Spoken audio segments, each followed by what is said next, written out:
Hi friends, എല്ലാവർക്കും സബന്യാസ് വ്ലോഗിൻ്റെ പുതിയൊരു വീഡിയോയിലേക്ക് സ്വാഗതം. കേരളത്തിൽ എല്ലാ സ്ഥലങ്ങളിലും സാധാരണയായി കാണപ്പെടുന്ന ഒരു സസ്യമാണ് പപ്പായ. വിറ്റാമിനുകളുടെ കലവറ കൂടിയായ പപ്പായ കൊണ്ട് ഏറ്റവും എളുപ്പത്തിൽ തയ്യാറാക്കാൻ പറ്റുന്ന വിഭവമാണ് പപ്പായ തോരൻ. ഇന്ന് നമ്മൾ ഉണ്ടാക്കാൻ പോകുന്ന വിഭവമാണ് പപ്പായ കൊണ്ടുള്ള തോരൻ.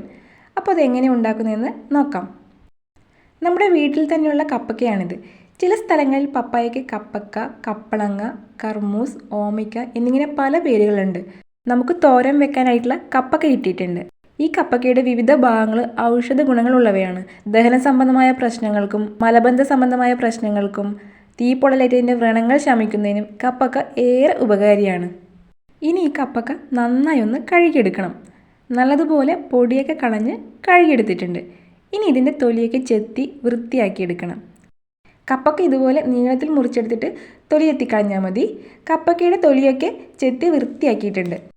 മുറിച്ചെടുത്ത കഷ്ണങ്ങളെല്ലാം ഒന്നുകൂടി കഴുകിയെടുത്തിട്ട് ഒരു പാത്രത്തിലേക്ക് മാറ്റിയിട്ടുണ്ട്. പണ്ടൊക്കെ കപ്പക്ക ഇതുപോലെ കൊത്തി കൊത്തി അരിഞ്ഞിട്ടാണ് തോരൻ വെക്കാറുള്ളത്.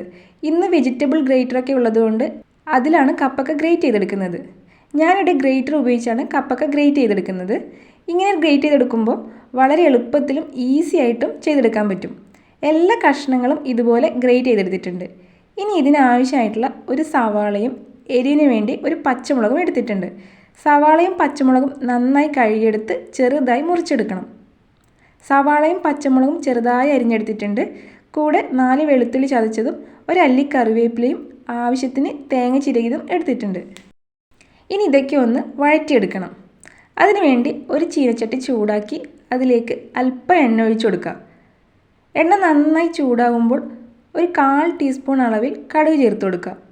കടുക് നന്നായി പൊട്ടുമ്പോൾ ഇതിലേക്ക് അരിഞ്ഞു വെച്ച സവാള ചേർത്തിട്ട് ഒന്ന് വഴറ്റി കൊടുക്കുക. പിന്നീട് ഇതിലേക്ക് ചതച്ച വെളുത്തുള്ളി, പച്ചമുളക് എന്നിവ ചേർത്ത് നന്നായി വഴറ്റിയെടുക്കണം. സവാളയ്ക്ക് ഒന്ന് വഴന്നു വരുമ്പോൾ ഇതിലേക്ക് അല്പം തേങ്ങ ചിരകിയതും ചേർത്ത് കൊടുത്തിട്ട് എല്ലാം കൂടി ഒന്നുകൂടി വഴറ്റിയെടുക്കണം. തേങ്ങയെല്ലാം ഒന്ന് വറുത്ത് വരുമ്പോഴേക്കും ഇതിലേക്ക് കറിവേപ്പില ചേർത്ത് കൊടുക്കുക.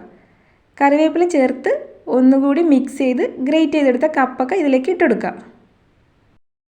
കപ്പക്ക വേവുന്നതിന് ആവശ്യമായിട്ട് അല്പം വെള്ളം ഒഴിച്ചു കൊടുക്കുന്നുണ്ട്. കപ്പക്ക മുങ്ങുന്ന രീതിയിൽ വെള്ളം ഒഴിച്ചു കൊടുക്കാൻ പാടില്ല. ഗ്രേറ്റ് ചെയ്തെടുത്ത കപ്പക്ക ആയതുകൊണ്ട് പെട്ടെന്ന് വെന്ത് കിട്ടും. വെള്ളം ചേർത്തിട്ട് ഒന്നുകൂടി എല്ലാം മിക്സ് ചെയ്തെടുക്കണം. എല്ലാം മിക്സായി വന്നിട്ടുണ്ട്.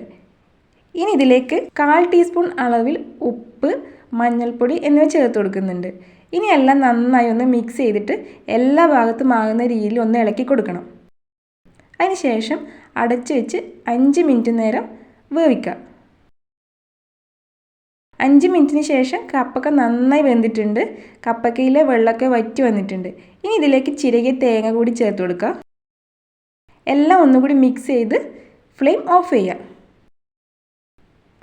വളരെ എളുപ്പത്തിൽ തയ്യാറാക്കാൻ പറ്റിയ ടേസ്റ്റി ആയിട്ടുള്ള പപ്പായ തോരൻ റെഡി ആയിട്ടുണ്ട്. ഡെങ്കിപ്പനി കാരണം രക്തത്തിലെ പ്ലേറ്റ്ലെറ്റുകളുടെ തോത് കുറഞ്ഞവർക്ക് അത് ഉയർത്താൻ വേണ്ടിയിട്ട് പപ്പായ കഴിക്കുന്നത് നല്ലതാണ്. കണ്ണുകളുടെ ആരോഗ്യം, ഹൃദയാരോഗ്യം, അർബുദത്തെ പ്രതിരോധിക്കാൻ എന്നിങ്ങനെ ഔഷധങ്ങൾക്കല്ലാതെ സൗന്ദര്യ സംരക്ഷണത്തിനും പപ്പായ ഉപയോഗിക്കുന്നുണ്ട്. തലമുടി സംരക്ഷിക്കാനൊക്കെ പപ്പായ ഉപയോഗിച്ച് വരുന്നുണ്ട്. അപ്പോൾ ഇനി കപ്പ കിട്ടുന്ന സമയത്ത് ഇതുപോലെ ഗ്രേറ്റ് ചെയ്തെടുത്തിട്ട് തോരനുണ്ടാക്കി നോക്കണം. എല്ലാവർക്കും ഇഷ്ടമാവും. അപ്പോൾ ഇന്നത്തെ വീഡിയോ ഇഷ്ടപ്പെട്ടെങ്കിൽ എല്ലാവരും ലൈക്ക് ചെയ്യണം. നിങ്ങളുടെ ഫീഡ്ബാക്ക് താഴെ കമൻറ്റ് ചെയ്യണം. ചാനൽ ആദ്യമായിട്ടാണ് കാണുന്നതെങ്കിൽ സബ്സ്ക്രൈബ് ചെയ്യാനും ഫേസ്ബുക്ക് പേജ് ഫോളോ ചെയ്യാനും മറക്കരുത്. മറ്റൊരു പുതിയൊരു റെസിപ്പിയുമായി വരുമ്പോഴേക്കും ബൈ ഫ്രം സബന്യാസ് വ്ലോഗ്.